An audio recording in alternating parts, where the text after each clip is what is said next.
Physical education ਦੇ ਵਿਦਿਆਰਥੀਓ, ਇਹ ਬਹੁਤ ਜ਼ਰੂਰੀ ਪਾਠ ਅੱਜ ਆਪਾਂ ਪੜ੍ਹਨ ਲੱਗੇ ਹਾਂ। ਇਹਨੂੰ ਬਹੁਤ ਧਿਆਨ ਦੇ ਨਾਲ ਤੁਸੀਂ ਸੁਣਨਾ ਹੈਗਾ।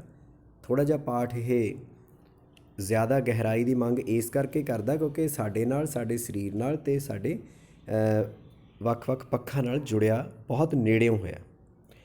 ਹੁਣ ਸਰੀਰਕ ਰਚਨਾ ਅਤੇ ਕਿਰਿਆ ਵਿਗਿਆਨ ਦੀ ਜਾਣ ਪਛਾਣ, ਇਹ ਸਾਡਾ ਪਾਠ ਹੈ ਅੱਜ ਦਾ।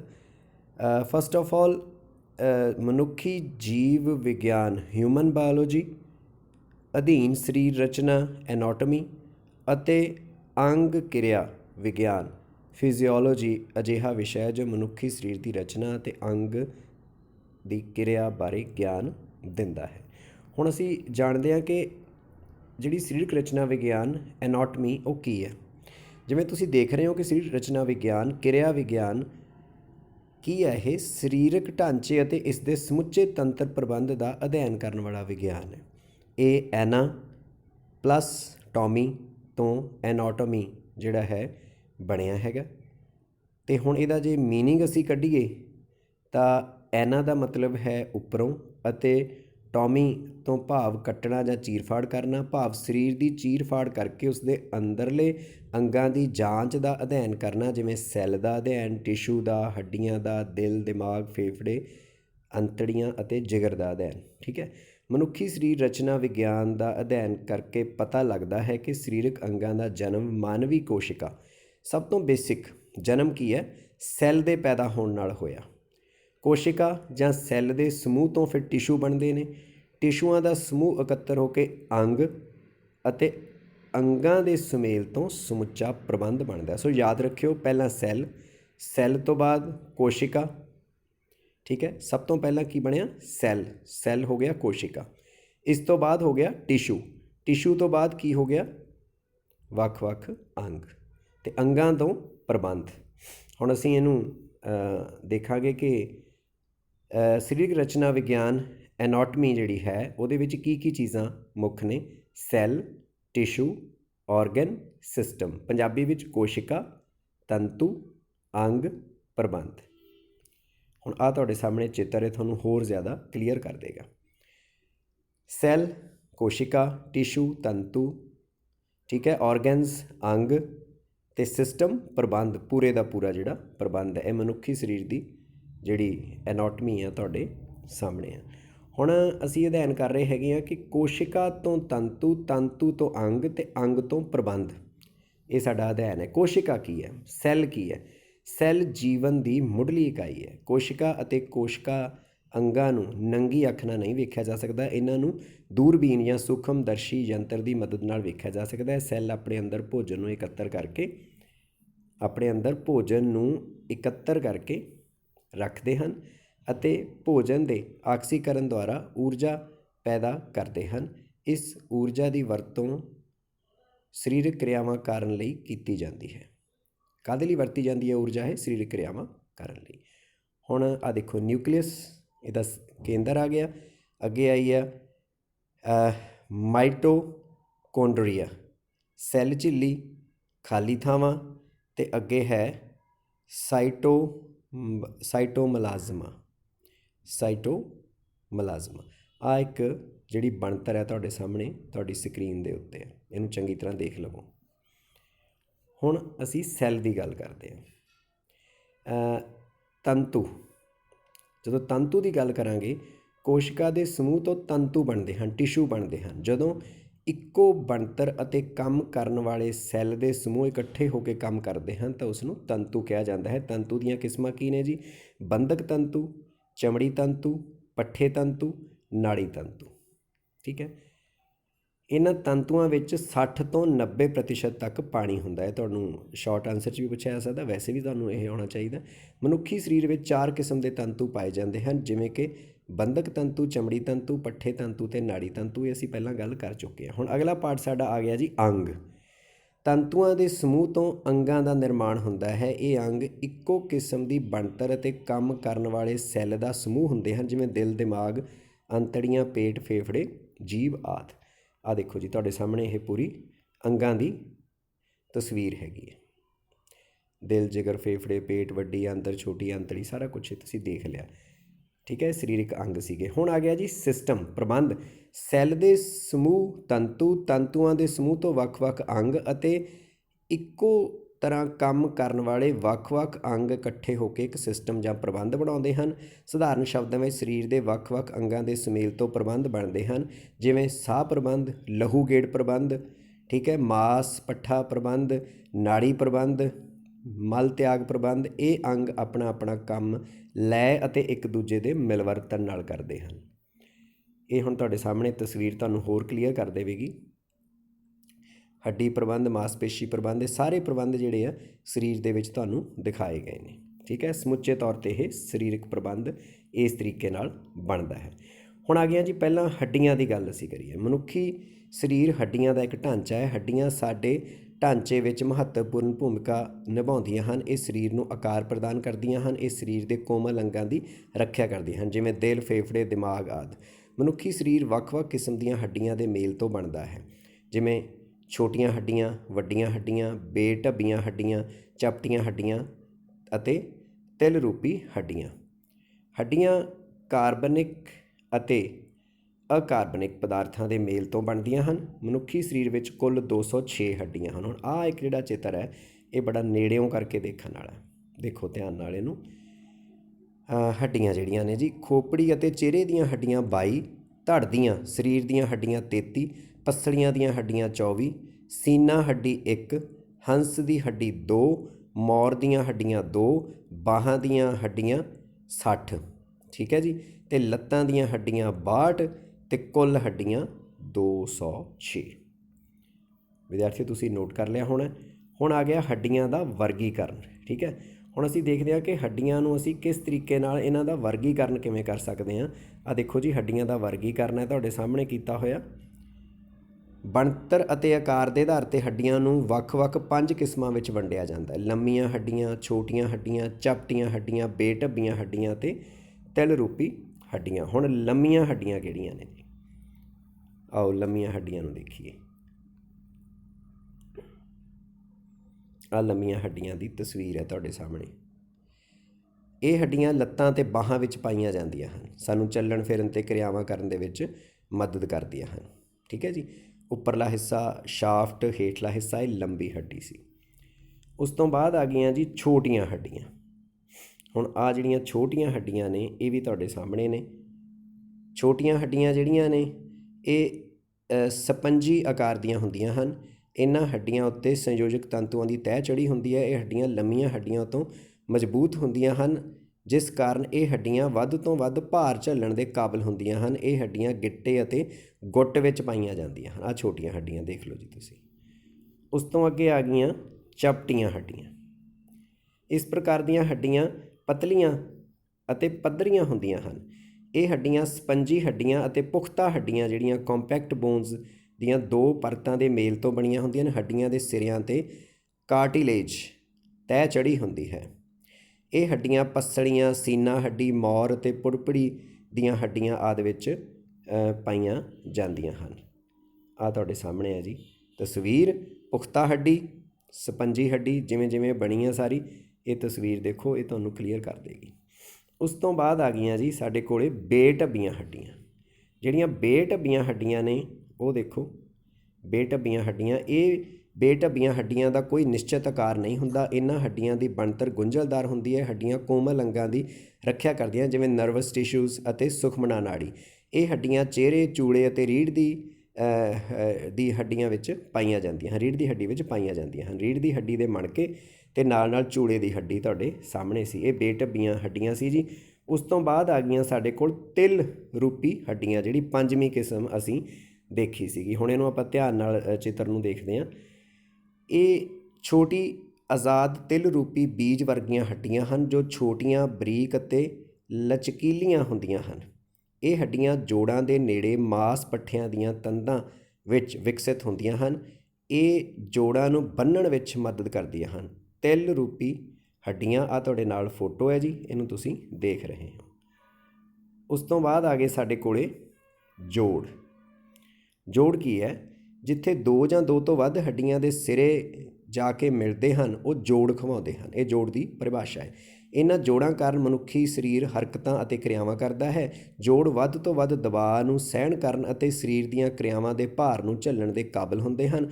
ਬਣਤਰ ਅਤੇ ਕਾਰਜ ਦੇ ਆਧਾਰ 'ਤੇ ਇਹਨਾਂ ਨੂੰ ਜੋੜਾਂ ਨੂੰ ਮਤਲਬ ਕਿ ਅਸੀਂ 3 ਭਾਗਾਂ ਵਿੱਚ ਵੰਡਦੇ ਹਾਂ। ਕਿਹੜੇ ਕਿਹੜੇ ਜੀ? ਆ ਦੇਖੋ, ਅਚਲ ਜੋੜ, ਚੱਲ ਜੋੜ ਅਤੇ ਘੱਟ ਗਤੀ ਵਾਲੇ ਜੋੜ। ਠੀਕ ਹੈ ਜੀ। ਹੁਣ ਸਭ ਤੋਂ ਪਹਿਲਾਂ ਅਸੀਂ ਦੇਖਾਂਗੇ ਅਚਲ ਜੋੜ। ਇਹ ਤਸਵੀਰ ਹੈ ਸਾਡੇ ਸਾਹਮਣੇ ਅਚਲ ਜੋੜਾਂ ਦੀ। ਜਿਨ੍ਹਾਂ ਜੋੜਾਂ ਵਿੱਚ ਕੋਈ ਹਰਕਤ ਨਹੀਂ ਹੁੰਦੀ ਉਹ ਅਚਲ ਜੋੜ, ਮਤਲਬ ਚੱਲਦੇ ਨਹੀਂ, ਚੱਲਦੇ ਫਿਰਦੇ ਨਹੀਂ, ਟਿਕੇ ਨੇ, ਹੈ ਨਾ। ਇਹਨਾਂ ਜੋੜਾਂ ਦੀਆਂ ਹੱਡੀਆਂ ਦੇ ਸਿਰੇ ਇੱਕ ਦੂਜੇ ਵਿੱਚ ਮਜ਼ਬੂਤੀ ਨਾਲ ਫਸੇ ਹੁੰਦੇ ਹਨ, ਜਿਸ ਕਾਰਨ ਇਹਨਾਂ ਜੋੜਾਂ ਵਿੱਚ ਕੋਈ ਖਾਲੀ ਥਾਂ ਨਹੀਂ ਹੁੰਦੀ ਅਤੇ ਜੋੜਾਂ ਵਿੱਚ ਕੋਈ ਹਰਕਤ ਨਹੀਂ ਹੁੰਦੀ। ਇਸ ਲਈ ਇਹਨਾਂ ਨੂੰ ਅਚਲ ਜੋੜ ਕਿਹਾ ਜਾਂਦਾ ਹੈ। ਜਿਵੇਂ ਕਿ ਚਿਹਰੇ ਅਤੇ ਖੋਪੜੀ ਵਿੱਚ ਇਹ ਪਾਏ ਜਾਂਦੇ ਨੇ। ਅਚਲ ਜੋੜਾਂ ਦੀ ਐਗਜ਼ਾਮਪਲ ਤੁਸੀਂ ਦੇਖੀ। ਹੁਣ ਅਸੀਂ ਦੇਖ ਰਹੇ ਹਾਂ ਜੀ ਚੱਲ ਜੋੜ।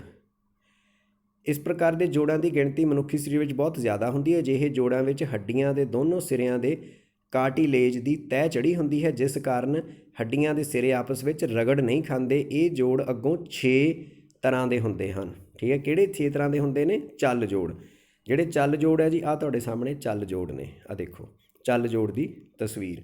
ਕਾਰਟਿਲੇਜ ਦੀ ਤਹਿ ਚੜ੍ਹੀ ਹੋਈ ਆ, ਹੱਡੀ ਦਾ ਹੇਠਲਾ ਹਿੱਸਾ ਚੱਲ ਜੋੜ, ਉੱਪਰਲਾ ਹਿੱਸਾ ਕਾਰਟਿਲੇਜ ਦੀ ਤਹਿ ਜਿਹੜੀ ਹੈ ਨਾ, ਦੋਨੇ ਪਾਸੇ ਆਪਾਂ ਨੂੰ ਦਿਖਾਈ ਦੇ ਰਹੀ ਹੈ। ਕਾਰਟਿਲੇਜ ਦੀ ਤਹਿ ਜਿਹੜੀ ਉੱਪਰ ਥੱਲੇ ਸਾਨੂੰ ਇਹ ਦਿਖਾਈ ਰਹੀ ਹੈ, ਦੋਨਾਂ ਸਿਰਿਆਂ ਦੇ ਉੱਤੇ ਦੋਨੋਂ ਜੋੜ ਜੁੜੇ ਨੇ, ਅਤੇ ਹੱਡੀ ਦਾ ਹੇਠਲਾ ਹਿੱਸਾ, ਉੱਪਰਲਾ ਹਿੱਸਾ ਚੱਲ ਜੋੜ। ਠੀਕ ਹੈ ਜੀ। ਹੁਣ ਅਸੀਂ ਕੀ ਕਰਦੇ ਹਾਂ, ਜਿਹੜੀ ਚੱਲ ਜੋੜ ਦਾ ਨਾਂ ਅਤੇ ਸਥਾਨ ਦੇਖਦੇ ਹਾਂ। ਹੁਣ ਪਹਿਲਾ ਹੈ ਜੀ ਗੇਂਦ ਅਤੇ ਖੁੱਤੀ ਦਾ ਜੋੜ। ਗੇਂਦ ਅਤੇ ਖੁੱਤੀ ਦਾ ਜੋੜ ਮੋਢੇ ਵਿੱਚ ਡੌਲੇ ਦੀ ਹੱਡੀ ਦਾ ਜੋੜ, ਪੱਟ ਵਿੱਚ ਚੂਲੇ ਦਾ ਜੋੜ, ਇਹਨੂੰ ਅਸੀਂ ਗੇਂਦ ਅਤੇ ਖੁੱਤੀ ਦਾ ਜੋੜ ਕਹਿੰਦੇ ਹਾਂ। ਦੂਜਾ ਹੈ ਜੀ ਤਿਲਕਵੇਂ ਜੋੜ। ਗੁੱਟ ਅਤੇ ਗਿੱਟਿਆਂ ਦੀਆਂ ਹੱਡੀਆਂ ਦੇ ਜੋੜ ਜਿਹੜੇ ਨੇ ਉਹ ਤਿਲਕਵੇਂ ਜੋੜ ਨੇ। ਤੀਜੇ ਨੰਬਰ 'ਤੇ ਹੈ ਕਬਜ਼ੇਦਾਰ ਜੋੜ। ਜਿਹੜੇ ਕਬਜ਼ੇਦਾਰ ਜੋੜ ਨੇ ਜੀ ਉਹ ਸਾਡੇ ਗੋਡੇ ਅਤੇ ਕੂਹਣੀ ਦਾ ਜੋੜ ਅਸੀਂ ਕਹਿ ਸਕਦੇ ਹਾਂ, ਕਬਜ਼ਿਆਂ ਵਰਗੇ ਹੁੰਦੇ ਨੇ। ਅਤੇ ਅੱਗੇ ਹੈਗਾ ਜੀ ਕੌਂਡੀਲੋਇਡ ਜੋੜ। ਜਿਹੜੇ ਕੌਂਡੀਲੋਇਡ ਜੋੜ ਹੈ ਗਿੱਟੇ ਵਿੱਚ ਪਿੰਜਣੀ 'ਤੇ ਜੋੜ। ਚੂਲਦਾਰ ਜੋੜ, ਗਰਦਨ ਦੀ ਹੱਡੀ ਦਾ ਐਟਲਸ ਅਤੇ ਐਕਸਿਸ ਜੋੜ। ਅਤੇ 6ਵਾਂ ਹੈ ਕਾਠੀਦਾਰ ਜੋੜ, ਹੱਥ ਅਤੇ ਪੈਰ ਦੇ ਅੰਗੂਠੇ ਦਾ ਜੋੜ। ਇਹ ਸਾਡੇ ਕੋਲ ਜਿਹੜੇ ਜੋੜ ਸੀ ਅਤੇ ਉਹਨਾਂ ਦੇ ਸਥਾਨ ਸੀ, ਕੁੱਲ 6 ਸੀ। ਅਸੀਂ 6ਾਂ ਨੂੰ ਦੇਖਿਆ। ਹੁਣ ਅਸੀਂ ਦੇਖਦੇ ਹਾਂ ਜੀ ਘੱਟ ਗਤੀ ਵਾਲੇ ਜੋੜ। ਠੀਕ ਹੈ ਜੀ। ਸਲਾਈਟਲੀ ਮੂਵੇਬਲ ਜੁਆਇੰਟਸ ਕਿਹੜੇ ਕਿਹੜੇ ਨੇ? ਆ ਤੁਹਾਡੇ ਸਾਹਮਣੇ ਹੈ ਜੀ। ਬਹੁਤ ਘੱਟ ਗਤੀ ਵਾਲੇ ਇਹ ਜੋੜ ਨੇ, ਤੁਹਾਡੇ ਸਾਹਮਣੇ ਨੇ। ਦੇਖੋ ਇਹਨਾਂ ਨੂੰ ਧਿਆਨ ਨਾਲ। ਅਜਿਹੇ ਜੋੜ ਜਿਸ ਵਿੱਚ ਹੱਡੀ ਦੇ ਸਿਰੇ ਇੱਕ ਦੂਜੇ ਵਿੱਚ ਫਸੇ ਹੁੰਦੇ ਹਨ, ਪਰ ਇਹਨਾਂ ਜੋੜਾਂ ਵਿੱਚ ਖਾਲੀ ਥਾਂ ਪਾਈ ਜਾਂਦੀ ਹੈ, ਜਿਸ ਕਾਰਨ ਹੱਡੀਆਂ ਵਿੱਚ ਥੋੜ੍ਹੀ ਹਰਕਤ ਸੰਭਵ ਹੁੰਦੀ ਹੈ, ਭਾਵ ਘੱਟ ਹਰਕਤ ਹੁੰਦੀ ਹੈ। ਇਹਨਾਂ ਨੂੰ ਘੱਟ ਗਤੀ ਵਾਲੇ ਜੋੜ ਕਿਹਾ ਜਾਂਦਾ ਹੈ। ਇਹਨਾਂ ਹੱਡੀਆਂ ਦੇ ਸਿਰਿਆਂ ਉੱਤੇ ਕਾਰਟਿਲੇਜ ਦੀ ਤਹਿ ਚੜ੍ਹੀ ਹੁੰਦੀ ਹੈ, ਜੋ ਹੱਡੀਆਂ ਨੂੰ ਰਗੜ ਤੋਂ ਬਚਾਉਂਦੀ ਹੈ। ਆਹ ਰੀੜ੍ਹ ਦੀ ਹੱਡੀ ਦਾ ਜੋੜ ਹੈ ਜੀ, ਚੂੜੇ ਦਾ ਜੋੜ ਹੈ। ਇਹਨਾਂ ਨੂੰ ਅਸੀਂ ਕੀ ਕਹਿੰਦੇ ਹਾਂ? ਘੱਟ ਗਤੀ ਵਾਲੇ ਜੋੜ। ਠੀਕ ਹੈ। ਉਸ ਤੋਂ ਬਾਅਦ ਹੈ ਜੀ ਸਾਡਾ ਸਰੀਰਕ ਕਿਰਿਆ ਵਿਗਿਆਨ, ਫਿਜ਼ੀਓਲੋਜੀ। ਸਰੀਰਕ ਕਿਰਿਆ ਵਿਗਿਆਨ ਮਨੁੱਖੀ ਜੀਵ ਵਿਗਿਆਨ, ਹਿਊਮਨ ਬਾਇਓਲੋਜੀ ਦੀ ਇੱਕ ਅਜਿਹੀ ਸ਼ਾਖਾ ਹੈ ਜੋ ਮਨੁੱਖੀ ਸਰੀਰ ਦੇ ਅੰਦਰੂਨੀ ਅੰਗਾਂ ਦੀਆਂ ਵੱਖ-ਵੱਖ ਕਿਰਿਆਵਾਂ ਦੇ ਕਾਰਨ ਪੈਦਾ ਹੋਏ ਪਰਿਵਰਤਨਾਂ ਦਾ ਅਧਿਐਨ ਕਰਦਾ ਹੈ। ਰੋਜ਼ਾਨਾ ਜ਼ਿੰਦਗੀ ਵਿੱਚ ਮਨੁੱਖ ਵੱਲੋਂ ਵੱਖ-ਵੱਖ ਸਰੀਰਕ ਕਿਰਿਆਵਾਂ ਕੀਤੀਆਂ ਜਾਂਦੀਆਂ ਹਨ। ਇਹਨਾਂ ਕਿਰਿਆਵਾਂ ਦੇ ਕਾਰਨ ਸਰੀਰਕ ਅੰਗਾਂ ਅਤੇ ਪ੍ਰਬੰਧਾਂ ਵਿੱਚ ਕਈ ਪਰਿਵਰਤਨ ਹੁੰਦੇ ਹਨ, ਜਿਵੇਂ ਫੇਫੜੇ, ਅੰਤੜੀਆਂ, ਜਿਗਰ, ਮਾਸਪੇਸ਼ੀਆਂ ਆਦਿ ਦੇ ਆਕਾਰ ਅਤੇ ਕਾਰਜ ਕਰਨ ਦੀ ਸਮਰੱਥਾ ਵਿੱਚ ਵਾਧਾ ਹੋਣਾ। ਇਹਨਾਂ ਤਬਦੀਲੀਆਂ ਦੇ ਅਧਿਐਨ ਨੂੰ ਸਰੀਰਕ ਕਿਰਿਆ ਵਿਗਿਆਨ ਕਿਹਾ ਜਾਂਦਾ ਹੈ। ਇਹ ਉਹ ਵਿਗਿਆਨ ਹੈ ਜੋ ਕਿ ਮਨੁੱਖੀ ਜਿਸਮ ਦੇ ਵੱਖ-ਵੱਖ ਕੰਮਾਂ ਦੇ ਕਾਰਨ ਸਰੀਰ ਵਿੱਚ ਹੋਏ ਪਰਿਵਰਤਨਾਂ ਦੇ ਅਧਿਐਨ ਨਾਲ ਸੰਬੰਧਿਤ ਹੈ, ਜਿਵੇਂ ਸਾਹ ਪ੍ਰਬੰਧ, ਮਲ ਤਿਆਗ ਪ੍ਰਬੰਧ, ਨਾੜੀ ਪ੍ਰਬੰਧ, ਲਹੂ ਗੇੜ ਪ੍ਰਬੰਧ ਆਦਿ ਦੇ ਕੰਮ ਕਰਨ ਦੀ ਵਿਧੀ ਦੀ ਵਿਆਖਿਆ ਕਰਦਾ ਹੈ। ਹੁਣ ਹੈ ਜੀ ਸਰੀਰਕ ਸਿੱਖਿਆ ਅਤੇ ਖੇਡਾਂ ਦੇ ਖੇਤਰ ਵਿੱਚ ਐਨਾਟਮੀ ਜਿਹੜੀ ਹੈ, ਐਨਾਟਮੀ ਅਤੇ ਫਿਜ਼ੀਓਲੋਜੀ ਦਾ ਯੋਗਦਾਨ ਕੀ ਹੈ? ਠੀਕ। ਅੱਜ ਦੇ ਮਸ਼ੀਨੀ ਯੁੱਗ ਵਿੱਚ ਸਰੀਰਕ ਸਿੱਖਿਆ ਅਤੇ ਖੇਡਾਂ ਮਨੁੱਖੀ ਜੀਵਨ ਵਿੱਚ ਮਹੱਤਵਪੂਰਨ ਰੋਲ ਪਲੇ ਕਰਦੀਆਂ ਨੇ, ਜਿਸ ਨਾਲ ਵਿਅਕਤੀ ਦਾ ਸਰਵਪੱਖੀ ਵਿਕਾਸ ਹੁੰਦਾ ਹੈ। ਖਿਡਾਰੀਆਂ ਵੱਲੋਂ ਰੋਜ਼ਾਨਾ ਖੇਡ ਦੇ ਮੈਦਾਨ ਵਿੱਚ ਵੱਖ-ਵੱਖ ਪ੍ਰਕਾਰ ਦੀਆਂ ਕਿਰਿਆਵਾਂ ਕੀਤੀਆਂ ਜਾਂਦੀਆਂ ਹਨ। ਇਹਨਾਂ ਖੇਡ ਕਿਰਿਆਵਾਂ ਦਾ ਵਾਰ-ਵਾਰ ਅਭਿਆਸ ਕਰਨ ਨਾਲ ਖਿਡਾਰੀ ਦੀ ਖੇਡ ਪ੍ਰਦਰਸ਼ਨ ਵਿੱਚ ਸੁਧਾਰ ਆਉਂਦਾ ਹੈ, ਜਿਸ ਨਾਲ ਖਿਡਾਰੀਆਂ ਦੇ ਅੰਗਾਂ ਅਤੇ ਪ੍ਰਬੰਧਾਂ ਦੀ ਕਾਰਜ ਕਰਨ ਦੀ ਸਮਰੱਥਾ ਵਿੱਚ ਵਾਧਾ ਹੁੰਦਾ ਹੈ। ਠੀਕ ਹੈ। ਤੁਹਾਡੀ ਪਰਫਾਰਮੈਂਸ ਗੁੱਡ ਹੁੰਦੀ ਹੈ, ਤੁਹਾਡੀ ਬਾਡੀ ਦਾ ਵੀ ਤੁਹਾਡੀ ਸਟਰੈਂਥ ਵੱਧਦੀ ਹੈ। ਇਸ ਲਈ ਖਿਡਾਰੀਆਂ ਦੀਆਂ ਕਿਰਿਆਵਾਂ ਵਿੱਚ ਸੁਧਾਰ ਕਰਨ ਲਈ ਵੱਖ-ਵੱਖ ਅੰਗਾਂ ਦੀ ਬਣਤਰ ਅਤੇ ਕੰਮ ਨੂੰ ਸਮਝਣਾ ਜ਼ਰੂਰੀ ਹੈ। ਸਰੀਰ ਨੂੰ ਨਵਾਂ ਨਰੋਆ ਤਕੜਾ ਰੱਖਣ ਲਈ ਖੇਡ ਕੁੱਦ ਦੌਰਾਨ ਲੱਗੀਆਂ ਸੱਟਾਂ ਦੇ ਇਲਾਜ ਲਈ ਸਰੀਰਕ ਰਚਨਾ ਅਤੇ ਕਿਰਿਆ ਵਿਗਿਆਨ ਐਨਾਟਮੀ ਐਂਡ ਫਿਜ਼ੀਓਲੋਜੀ ਬਾਰੇ ਜਾਣਨਾ ਜ਼ਰੂਰੀ ਹੈ। ਦੇਖੋ ਅੱਜ ਤੁਸੀਂ ਇਹਨਾਂ ਬਾਰੇ ਵਿਦਿਆਰਥੀਓ ਜਾਣਿਆ, ਹੁਣ ਤੁਹਾਨੂੰ ਆਪਣੇ ਸਰੀਰ ਦੇ ਅੰਗਾਂ ਬਾਰੇ ਬਹੁਤ ਸਾਰੀ ਜਾਣਕਾਰੀ ਮਿਲ ਗਈ। ਜੇ ਤੁਸੀਂ ਇਹ ਨਹੀਂ ਜਾਣਦੇ ਸੀ ਤਾਂ ਤੁਸੀਂ ਜੇ ਖੇਡਦੇ ਹੋ ਜਾਂ ਕੋਈ ਵੀ ਐਕਟੀਵਿਟੀ ਕਰਦੇ ਹੋ ਤਾਂ ਤੁਹਾਨੂੰ ਪਤਾ ਹੀ ਨਹੀਂ ਲੱਗਦਾ ਕਿ ਤੁਹਾਡੇ ਕਿਹੜੇ ਸਰੀਰ ਦੇ ਕਿਹੜੇ ਪਾਰਟ ਦੀ ਮਾਲਿਸ਼ ਦੀ ਜ਼ਰੂਰਤ ਹੈ, ਕਿਹੜੇ ਅੰਗ ਕਿਹੜੇ ਜੋੜ ਨੂੰ ਹੋਰ ਸਹੀ ਕਰਨ ਦੀ ਜ਼ਰੂਰਤ ਹੈ, ਕਿਹੜੇ ਅੰਗ ਦੀ ਕਸਰਤ ਦੀ ਜ਼ਿਆਦਾ ਜ਼ਰੂਰਤ ਹੈ, ਕੀ ਤੁਹਾਡਾ ਕਮਜ਼ੋਰ ਹੈ, ਕੀ ਤੁਹਾਡਾ ਗੁੱਡ ਹੈ। ਸੋ ਇਹ ਚੀਜ਼ਾਂ ਜਿਹੜੀਆਂ ਨੇ ਇਹ ਇਸ ਲਈ ਇਹ ਜ਼ਰੂਰੀ ਹੈ। ਅਧਿਆਪਕਾਂ ਅਤੇ ਕੋਚਾਂ ਦੀ ਮੁੱਢਲੀ ਲੋੜ ਹੈ। ਖਿਡਾਰੀਆਂ ਦੁਆਰਾ ਖੇਡ ਦੇ ਮੈਦਾਨ ਵਿੱਚ ਅਭਿਆਸ ਦੌਰਾਨ ਵੱਖ-ਵੱਖ ਪ੍ਰਕਾਰ ਦੀਆਂ ਕਿਰਿਆਵਾਂ ਕੀਤੀਆਂ ਜਾਂਦੀਆਂ ਹਨ। ਇਹ ਹਰਕਤਾਂ ਜੋੜ ਦੇ ਕਾਰਨ ਅਤੇ ਮਾਸ ਪੱਠਿਆਂ ਵਿੱਚ ਉਤੇਜਨਾ ਦੇ ਕਾਰਨ ਕੀਤੀਆਂ ਜਾਂਦੀਆਂ ਹਨ। ਇਸ ਲਈ ਖਿਡਾਰੀਆਂ ਅਤੇ ਅਧਿਆਪਕਾਂ ਨੂੰ ਐਨਾਟਮੀ ਅਤੇ ਫਿਜ਼ੀਓਲੋਜੀ ਬਾਰੇ ਜਾਣਕਾਰੀ ਹੋਣਾ ਜ਼ਰੂਰੀ ਹੈ ਤਾਂ ਜੋ ਉਹਨਾਂ ਨੂੰ ਪਤਾ ਹੋਵੇ ਕਿ ਮਨੁੱਖੀ ਸਰੀਰ ਵੱਲੋਂ ਕਿਹੜੀਆਂ-ਕਿਹੜੀਆਂ ਹਰਕਤਾਂ ਕੀਤੀਆਂ ਜਾਂਦੀਆਂ ਹਨ ਅਤੇ ਕਿਹੜੇ-ਕਿਹੜੇ ਜੋੜਾਂ ਦੁਆਲੇ ਹਰਕਤਾਂ ਕੇਂਦਰਿਤ ਹੁੰਦੀਆਂ ਹਨ। ਠੀਕ ਹੈ ਜੀ।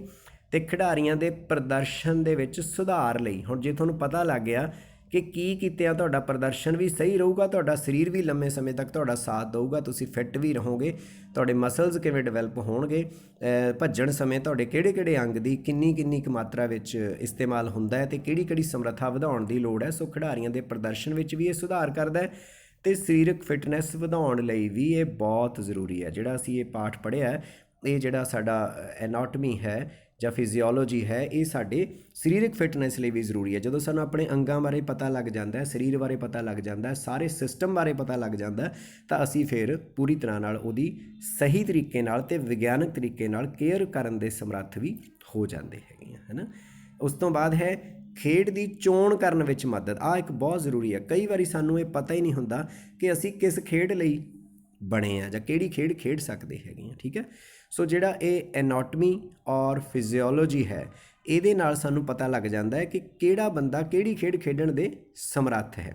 ਬੱਚੇ ਦੇ ਸਰੀਰ ਦੇ ਆਕਾਰ, ਭਾਰ ਜਾਂ ਉਸ ਦੀ ਕਾਰਜ ਸਮਰੱਥਾ ਨੂੰ ਧਿਆਨ ਵਿੱਚ ਰੱਖ ਕੇ ਖਿਡਾਰੀ ਦੀ ਖੇਡ ਅਨੁਸਾਰ ਚੋਣ ਕੀਤੀ ਜਾ ਸਕਦੀ ਹੈ। ਜਿਵੇਂ ਖਿਡਾਰੀ ਨੇ ਲੱਤਾਂ ਬਾਹਾਂ ਦੀ ਲੰਬਾਈ ਨੂੰ ਵੇਖਦੇ ਹੋਏ ਖਿਡਾਰੀ ਨੂੰ ਹੈਂਡਬਾਲ, ਬਾਸਕਟਬਾਲ ਅਤੇ ਭਾਰ ਵੱਧ ਵਾਲੇ ਖਿਡਾਰੀਆਂ ਨੂੰ ਵੇਟ ਲਿਫਟਿੰਗ ਅਤੇ ਬਾਕਸਿੰਗ ਵਰਗੀਆਂ ਖੇਡਾਂ ਲਈ ਚੁਣਿਆ ਜਾ ਸਕਦਾ ਹੈ।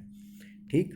ਅੱਗੇ ਹੈ ਸੱਟ ਦੀ ਕਿਸਮ ਦੀ ਪਛਾਣ ਕਰਨ ਲਈ। ਹੁਣ ਸੱਟ ਲੱਗੀ ਕਿਹੜੀ ਹੈ ਅਤੇ ਲੱਗੀ ਕਿੱਥੇ ਹੈ, ਕਿਹੜੇ ਅੰਗ 'ਤੇ ਲੱਗੀ ਹੈ, ਕੋਈ ਮਸਲ ਪੁੱਲ ਹੋਇਆ, ਕੀ ਹੋਇਆ, ਸੱਟ ਖਿਚਾ ਕਰਕੇ ਲੱਗੀ ਹੈ, ਦਬਾ ਕਰਕੇ ਲੱਗੀ ਹੈ, ਮੋਚ ਆਈ ਹੈ, ਕੀ ਹੋਇਆ, ਕਿਹੜੀ ਹੱਡੀ ਟੁੱਟੀ ਹੈ ਜਾਂ ਕਰੈਕ ਹੋਈ ਹੈ ਜਾਂ ਮਾਸ ਫਟਿਆ ਹੈ। ਸੋ ਇਹਦੇ ਨਾਲ ਸਾਨੂੰ ਪਛਾਣ ਕਰਨੀ ਸੌਖੀ ਹੈ ਅਤੇ ਜੇ ਪਛਾਣ ਹੋ ਜੇ ਤਾਂ ਉਹਦਾ ਇਲਾਜ ਕਰਨਾ ਵੀ ਬੜਾ ਸੌਖਾ ਹੈ। ਅੱਗੇ ਹੈ ਜੀ ਥਕਾਵਟ ਨੂੰ ਦੂਰ ਕਰਨਾ। ਸਰੀਰਕ ਕਿਰਿਆ ਦੇ ਨਾਲ ਖਿਡਾਰੀਆਂ ਨੂੰ ਖੇਡ ਸਮਰੱਥਾ ਵਿੱਚ ਵਾਧਾ ਕਰਨਾ ਹੁੰਦਾ ਹੈ, ਪਰ ਭੌਤਿਕ ਅਤੇ ਰਸਾਇਣਿਕ ਤਬਦੀਲੀਆਂ ਕਾਰਨ ਖਿਡਾਰੀ ਦਾ ਸਰੀਰਕ ਥਕਾਵਟ ਮਹਿਸੂਸ ਕਰਨਾ ਲਾਜ਼ਮੀ ਗੱਲ ਹੈ। ਕਾਰਨ ਕੀ ਹੈ? ਜਿਸ ਦੇ ਕਾਰਨ ਸਰੀਰ ਵਿੱਚ ਲੈਕਟਿਕ ਐਸਿਡ ਦੀ ਮਾਤਰਾ ਵੱਧ ਜਾਂਦੀ ਹੈ ਅਤੇ ਗਲੂਕੋਜ਼ ਦੀ ਮਾਤਰਾ ਸਰੀਰ ਵਿੱਚ ਘੱਟ ਹੋ ਜਾਂਦੀ ਹੈ। ਅਜਿਹੇ ਸਮੇਂ ਵਿੱਚ ਆਰਾਮ ਅਤੇ ਤੁਰੰਤ ਊਰਜਾ ਦੇ ਸੋਮੇ ਦੀ ਵਰਤੋਂ ਕਰਕੇ ਸਰੀਰ ਵਿੱਚ ਗਲੂਕੋਜ਼ ਦੀ ਪੂਰਤੀ ਕੀਤੀ ਜਾਂਦੀ ਹੈ, ਜਿਸ ਨਾਲ ਥਕਾਵਟ ਨੂੰ ਦੂਰ ਕੀਤਾ ਜਾ ਸਕਦਾ ਹੈ। ਠੀਕ ਹੈ। ਖੇਡਾਂ ਦੌਰਾਨ ਲੱਗਣ ਵਾਲੀਆਂ ਸੱਟਾਂ ਨੂੰ ਘੱਟ ਕਰਨਾ। ਸੋ ਪਹਿਲੀ ਗੱਲ ਤਾਂ ਜੇ ਸਾਨੂੰ ਆਪਣੇ ਸਰੀਰ ਬਾਰੇ ਪੂਰੀ ਜਾਣਕਾਰੀ ਹੋਏਗੀ, ਅੰਗਾਂ ਪੈਰਾਂ ਬਾਰੇ ਜਾਣਕਾਰੀ ਹੋਏਗੀ ਤਾਂ ਇੱਕ ਤਾਂ ਅਸੀਂ ਸੱਟ ਖਾਵਾਂਗੇ ਵੀ ਨਹੀਂ ਅਤੇ ਸੱਟ ਮਾਰਾਂਗੇ ਵੀ ਨਹੀਂ। ਅਤੇ ਨੰਬਰ 2 ਜੇ ਸੱਟ ਲੱਗ ਜੇ ਤਾਂ ਉਹਦਾ ਸਹੀ ਸਮੇਂ ਹੱਲ ਕਰਾਂਗੇ ਅਤੇ ਅੱਗੇ ਤੋਂ ਇhtiyਾਤ ਰੱਖਾਂਗੇ।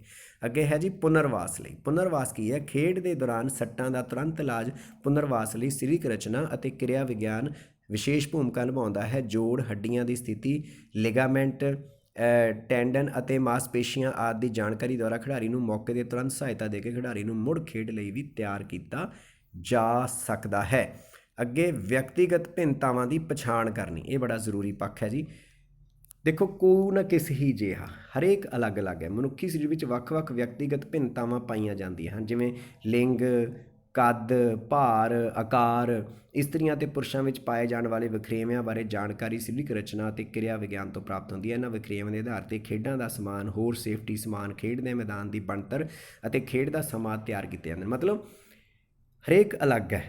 ਕੁੜੀਆਂ ਲਈ ਅਲੱਗ, ਮੁੰਡਿਆਂ ਲਈ ਅਲੱਗ, ਛੋਟੀ ਉਮਰ ਲਈ ਅਲੱਗ, ਵੱਡੀ ਉਮਰ ਲਈ ਅਲੱਗ। ਫਿਰ ਜਿਸ ਤਰ੍ਹਾਂ ਦਾ ਸਾਡਾ ਸਰੀਰ ਹੈ ਉਸ ਤਰ੍ਹਾਂ ਦਾ ਅਸੀਂ ਜਿਹੜਾ ਰੱਖਿਆ ਕਵਚ ਹੈ ਉਹ ਵੀ ਤਿਆਰ ਕਰਕੇ ਉਹਦੇ ਨਾਲ ਸੇਫਟੀ ਮੇਜਰ ਨਾਲ ਲੈ ਕੇ ਚੱਲਦੇ ਹਾਂ। ਸੋ ਵੱਖ-ਵੱਖ ਭਿੰਨਤਾਵਾਂ ਦੇ ਅਨੁਸਾਰ ਅਸੀਂ ਜੇ ਸਾਨੂੰ ਫਿਜ਼ੀਓਲੋਜੀ ਔਰ ਐਨਾਟਮੀ ਦਾ ਪਤਾ ਹੈ ਤਾਂ ਅਸੀਂ ਉਸ ਤਰੀਕੇ ਨਾਲ ਆਪਣਾ ਜਿਹੜਾ ਹੈ ਉਹ ਸਾਂਭ ਸੰਭਾਲ ਕਰ ਸਕਦੇ ਹਾਂ। ਅੱਗੇ ਹੈ ਜੀ ਸਰੀਰਕ ਰਚਨਾ।